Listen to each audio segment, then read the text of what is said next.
Կաթողիկոս Գարեգին եկորդ, տեսով մամա այս ծնունդն է, ռուզա շնորհավոր։ Ամենայն հայոց կաթողիկոսի անունը պատարագի վերջում հնչեցնելու համար են Սուրբ Սարգիս եկեղեցուց ոստիկանները բռնի ուժով հանել իրավապաշտպան հասարակական գործիչ Հովհաննես Իշխանյանին եւ Հայկ Դորունցին։ Եկեղեցուց հեռու մի տարածքում ազատ արձակելուց հետո Իշխանյանն ասել է, որ միայն իրենք չէին, որ պահանջել են հայոց հայրապետի անունը ասել Սուրբ պատարագի ժամանակ։ Հատվածը, որտեղ պետք է կաթողիկոսի անունը տան, մի խումբ հավատացյալներ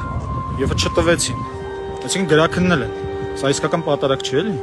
Ինչ որ մեկը որոշել է, որ պետք է կաթողիկոս Գարեգին երկրորդի անունը չտան։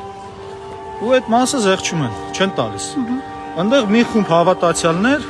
գոռացին կաթողիկոս Գարեգին երկրորդ։ Փաշինյանի մասնակցությամբ արդեն 6-րդ պատարագն էր կիրակի, երբ քահանան չի հիշատակել վեհափառի անունը ինչպես կարգն է։ Սուրբ Սարգիս եկեղեցում պատարագ մատուցելու էր եկել Սուրբ Երրորդություն եկեղեցու քահանա Արարատ Օրդոյանը։ Մայրաթորի հրատարակչության տնօրեն Արարատ քահանա Պողոսյանը հայտարարություն էր տարածել, զգուշացնելով, որ եթե նա համարձակվի պատարագի կանոնից զեղչել եւ չհիշատակել ամենայն հայոց կաթողիկոսի անունը, ապա դրանից հետո հավատացյալները նրան կարող են դիմել ոչ թե Տեր Արարատ, այլ Տեր Արաբատ։ Կիրակի օրը նոյեմբերի 30-ին Վերջին 1.5 ամսում վարչապետը ամեն շաբաթ տեսանյութով հայտարարում է, թե որ եկեղեցում է մասնակցելու կիրակնօրյա պատարագին։ Սա առաջին անգամ է, որ ոչ թե մարզերի, այլ Երևանի եկեղեցիներից մեկում է գնում պատարագի։ Այս անգամ Սուրբ Սարգիս էր գնացել նաև մեր ձևով շարժման համակարգող Նարեկ Կարապետյանը։ Ավելի վաղ նա հայտնել էր, որ արդեն 15 տարի այդ եկեղեցում է պատարագի մասնակցում եւ Փաշինյանի պատճառով արարողությունը բաց չի թողնելու։ Իդեպ հենց այստեղ է Արարատյան թեմի առաջնորդ Նավասարդ Կճոյանի նստավայրը։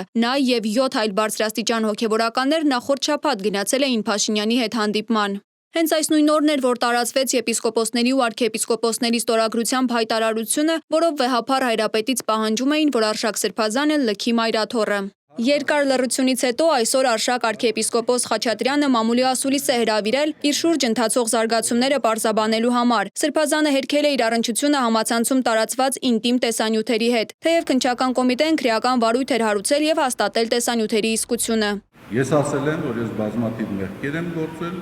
բայց այն վերագրումները, որ կատարվում են ինձ,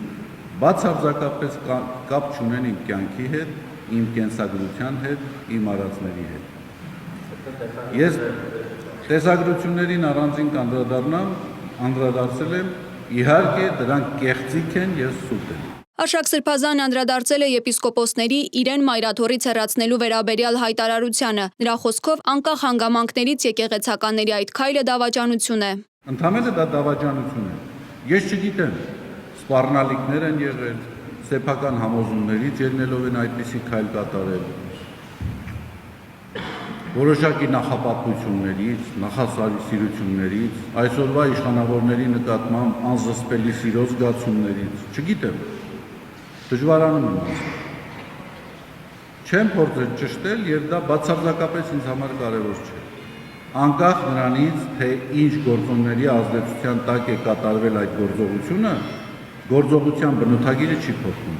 Փաշինյանի ընտանիքին պատկանող Հայկական ժամանակը հրապարակեց նոր հայտարարություն, ըստ որի վարչապետի հետ հանդիպած եպիսկոպոսները հույս են հայտնում, որ կաթողիկոսն ինքը կհեռանա։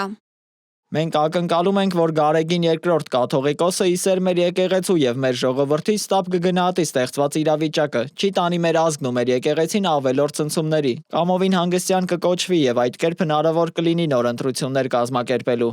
Ռուսաստանի եւ Նոր Նախիջևանի հայոց թեմի հոգեվոր սպասավորներն են դատապարտել Փաշինյանի հետ հանդիպած հոգեվորականներին։ Քննադատական հայտարարություն են տարածել նաեւ կալանավորված Շիրակի եւ Տավուշի թեմերի առաջնորդներ Միքայել եւ Բագրատ Սրբազանները։ Մեր կոչն է տիրադավերին վերադառնալ կանոնական դաշտ եւ իրենց ուզող հարցերը բարձրացնել ներեկեղեցական տիրույթում ու ատյաններում, գրել էին նրանք։ Երկրորդ հայտարարությամբ Սրբազանները վեհափառին խնդրել են դադարեցնել իրենց բառերով հերձվածող եւ անհնազանդ առաջնորդների պաշտոնավարումը եւ անմիջապես նոր առաջնորդներ նշանակել տվյալ թեմերում։ Իդեպ Արցախի թեմի առաջնորդ Տեր Վրթանեսի հանդիպումը վարչապետի հետ Արցախահայերի շրջանում քննադատությունների տեղիք է տվել։ Որոշ արցախցիներ հավաքվել էին թեմի առաջնորդարանի դիմաց պահանջելու Տեր Վրթանեսից ներողություն խնդրել այդ քայլի համար։ Սակայն եպիսկոպոսը ոչ ներկայացավ, ոչ էլ պատասխանեց հավաքվածների զանգերին։ Նա չի ցանկացել պատասխանել լրագրողների հարցին, արդյոք կիսում է վարչապետ Նիկոլ Փաշինյանի տեսակետը, թե կաթողիկոսը պետք է հեռանա։